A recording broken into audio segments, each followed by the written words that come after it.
Hi செல்லக்குட்டீஸ், இன்றைக்கி நம்ம ஒரு பால்கோவா ரெசிபி பார்க்கலாமா? ஸோ இன்றைக்கி காஃபி போடலான்னு போடும்போது பால் திரிஞ்சு போச்சு. திரிஞ்சு போன பாலை வேஸ்ட் பண்ணக்கூடாது அப்படின்றதுக்காக அதில் நம்ம வந்து ஸ்வீட்டாக நம்ம வந்து ஒரு பால்கோவா வந்து செய்யலாம் அப்படின்னு பார்க்கலாம். ஸோ பால்கோவா செய்கிறது பார்க்கலாமா?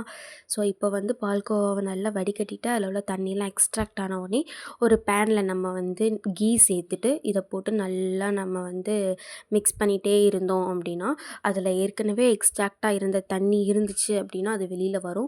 ஸோ அது வெளியில் வரல, கொஞ்சம் நல்லா ட்ரை ஆகிடுச்சு அப்படின்னா நல்லா தாராளமாக ஒரு 2லேருந்து 3 ஸ்பூன் வரைக்கும் ஒரு நெய் பிரியர் ஆட் பண்ணிவிட்டு அதுக்கப்புறம் அதை நல்லா வந்து கிண்டிகிட்டே இருக்கணும். அப்புறம் அது கொஞ்சம் வந்து எல்லோ கலரில் மாறும்போது நம்ம ஒரு தாராளமாக 2 ஸ்பூன் நம்ம வந்து சுகர் போட்டுக்கலாம். நல்லா சுகர் போட்டு ரொம்ப ஸ்வீட்டாக சாப்பிட்ணும், ஸ்வீட் கிரேவிங்ஸ்லாம் இருக்குது அப்படின்னா அதை கண்டிப்பாக செய்யலாம். ஸோ போட்டுட்டு அப்புறம் லாஸ்ட்டாக அது நல்லா கோல்டன் எல்லோவாக வந்ததுக்கப்புறம் ஒரே ஒரு சின்ன ஏலக்காய் நம்ம வந்து தட்டி போட்டுட்டு ஃபுல்லாக அதை நம்ம வந்து ரோஸ்ட் பண்ணிவிட்டு அப்படியே லாஸ்ட்டாக நம்ம வந்து ஒரு 3 இல்லை 4 கேஷ்யூ நட்ஸ் வந்து நம்ம கட் பண்ணிட்டு போட்டோம்னா ரெடி.